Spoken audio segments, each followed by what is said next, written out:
حضرت بایزید بستامی رحمۃ اللہ علیہ اعلیٰ درجے کے بزرگ تھے۔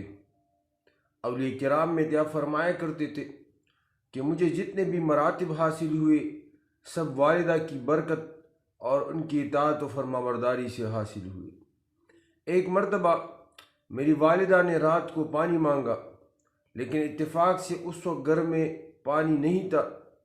چنانچہ میں گڑا لے کر نہر سے پانی لینے گیا، مگر میری آمد رفت کی تاخیر کی وجہ سے والدہ کو پھر نیند آ گئی اور میں رات بھر پانی لیے کھڑا رہا، حتیٰ کہ شدید سردی کی وجہ سے وہ پانی اب پھورے میں منجمد ہو گیا۔ اور جب والدہ کی بیداری کے بعد میں نے انہیں پانی پیش کیا تو انہوں نے فرمایا کہ تم نے پانی رکھ دیا ہوتا، اتنی دیر کھڑے رہنے کی کیا ضرورت تھی؟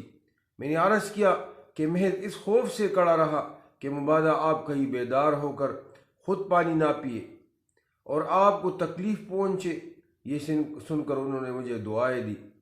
اسی طرح ایک رات والدہ نے فرمایا کہ دروازے کا ایک پٹ کھول دو، لیکن میں رات بھر اسی پریشانی میں کھڑا رہا کہ نامعلوم داہنا پٹ کھولوں یا بایاں، کیونکہ اگر ان کی مرضی کے خلاف غلط پٹ کھل گیا تو حکم عدولی میں شمار ہوگا۔ چنانچہ انہی خدمتوں کی برکت سے یہ مراتب مجھ کو حاصل ہوئے۔ تو حضرت بایزید بستامی رحمۃ اللہ علیہ اپنی والدہ ماجدہ کی انتہائی خدمت و اطاعت فرماتے تھے۔ ہر موقع پر ان کو خوش کرنے اور ان کو راضی کرنے کی تگ و دو کرتے تھے، اور اس کی برکت سے اللہ جل جلالہ نے ان کو عظیم مرتبے سے نوازا۔